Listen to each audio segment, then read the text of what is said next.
Greetings, my friends. When Elon Musk isn't outlining plans to use his massive rocket to leave a decaying planet Earth and colonize Mars, he sometimes talks about his belief that Earth isn't even real and we probably live in a computer simulation.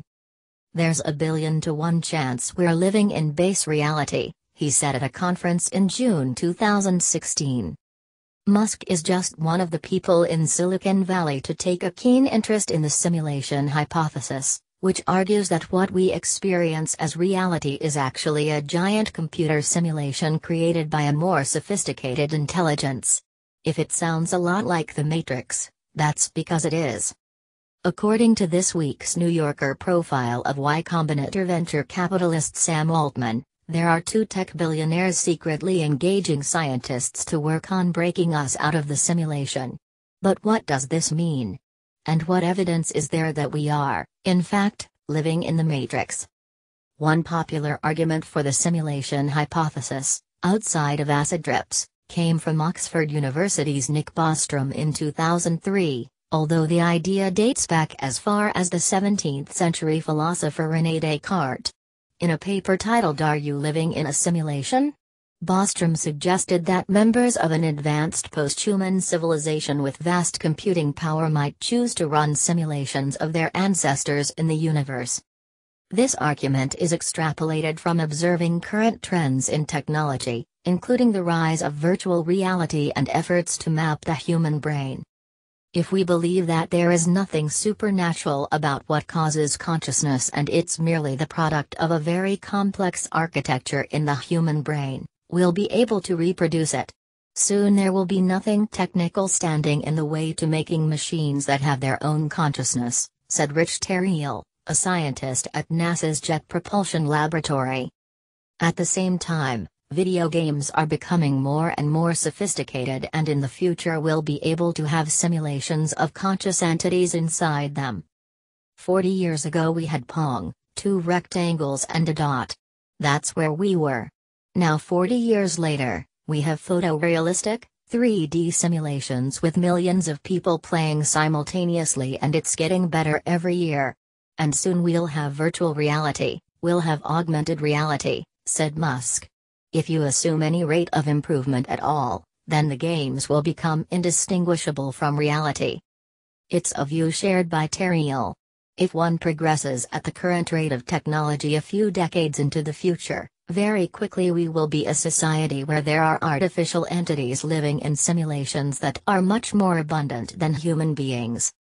If there are many more simulated minds than organic ones, then the chances of us being among the real minds starts to look more and more unlikely.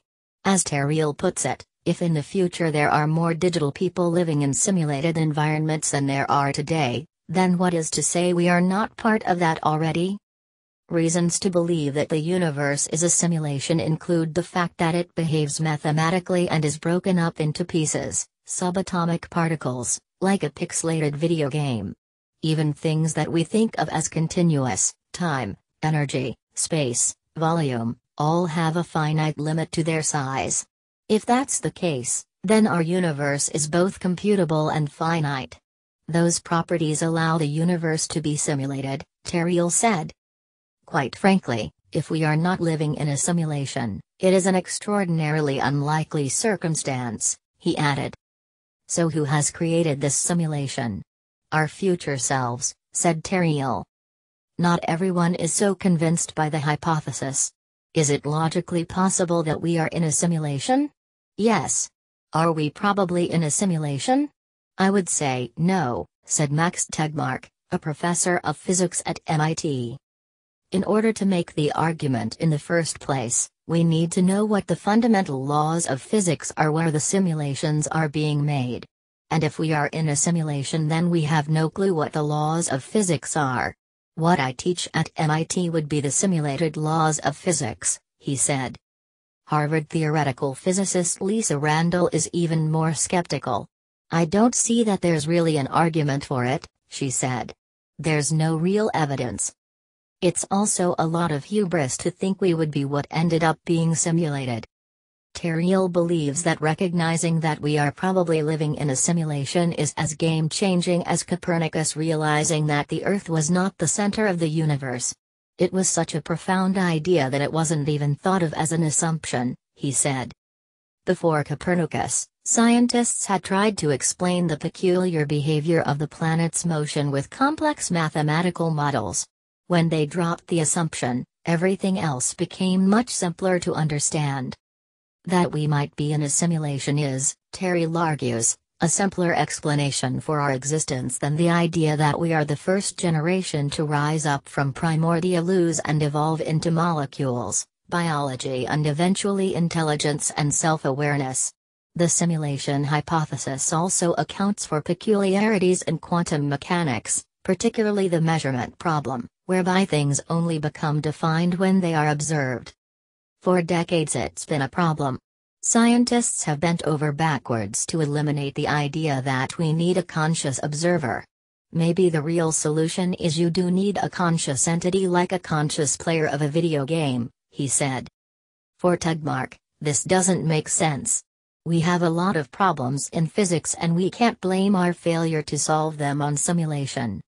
How can the hypothesis be put to the test? On one hand, neuroscientists and artificial intelligence researchers can check whether it's possible to simulate the human mind. So far, machines have proven to be good at playing chess and Go and putting captions on images. But can a machine achieve consciousness?